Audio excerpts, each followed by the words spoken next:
प्रश्न ये है कि भगवान को प्रणाम करना चाहिए कि भगवान का ध्यान करना चाहिए। व्यास जी ने दोनों ऑप्शन दे दिए। कल उन्होंने प्रणाम किया और आज कह रहे हैं मैं भगवान का ध्यान करता हूं। आप भी दो पल विचार करें। मेरे दृष्टिकोण में प्रणाम एक छोटा सा व्यवहार है। हम मंदिर गए, ठाकुर जी को प्रणाम किया, संतों के सामने गए, उनको प्रणाम किया, हो गया पूरा, बैठ जाओ, प्रसाद लियो, जाओ। लेकिन व्यास जी आज कह रहे हैं कि भगवान को प्रणाम तो करो, पर भगवान का प्रतिपल ध्यान करो। क्यों? जिस क्षण हम भगवान का ध्यान छोड़ेंगे, जिस क्षण भी हम भगवान को भूलेंगे, मन में कोई ना कोई पाप आ जाएगा। मन में कोई ना कोई पाप आ जाएगा, कोई कुविचार आ जाएगा, कोई कुसंस्कार आ जाएगा। और मन में पाप आते ही मन का पतन होगा। और पाप का फल है ताप, दुख। अगर मैं आपसे पूछूं कि आप सब दुखों से बचे रहना चाहते हैं कि नहीं? सब चाहते हैं कि जीवन में दुख ना आए। दुख को हम नहीं रोक सकते, दुख की जड़ काटे। दुख का बाप जो है वो है पाप।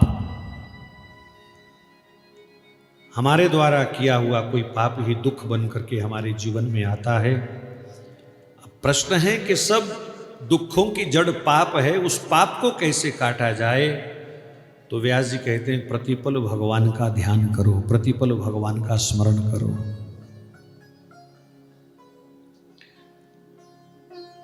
ये ध्यान शब्द जब से मेडिटेशन बना है ना, ध्यान जब से मेडिटेशन हो गया, प्रोफेशनल हो गया, जब से ध्यान की पेड क्लासेस लगने लगी, तब से हम भारतीय कुछ भ्रमित हो गए। जबकि ध्यान शब्द तो हमारे जीवन की मूल शैली का शब्द है।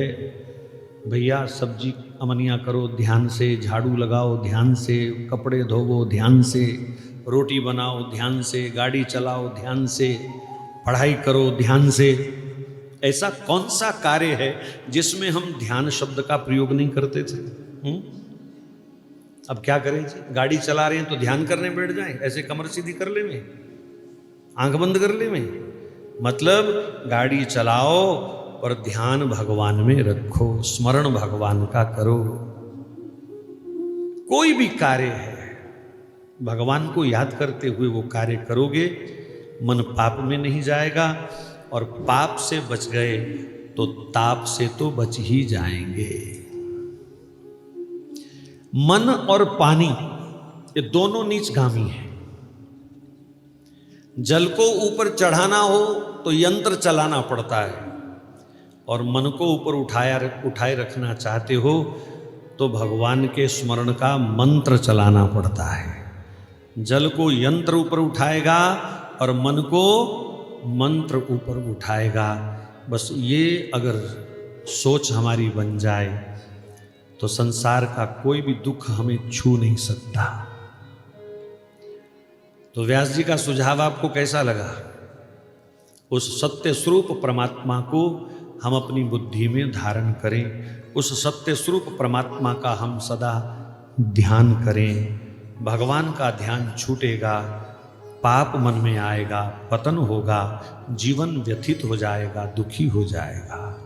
सत्यं परं धीमहि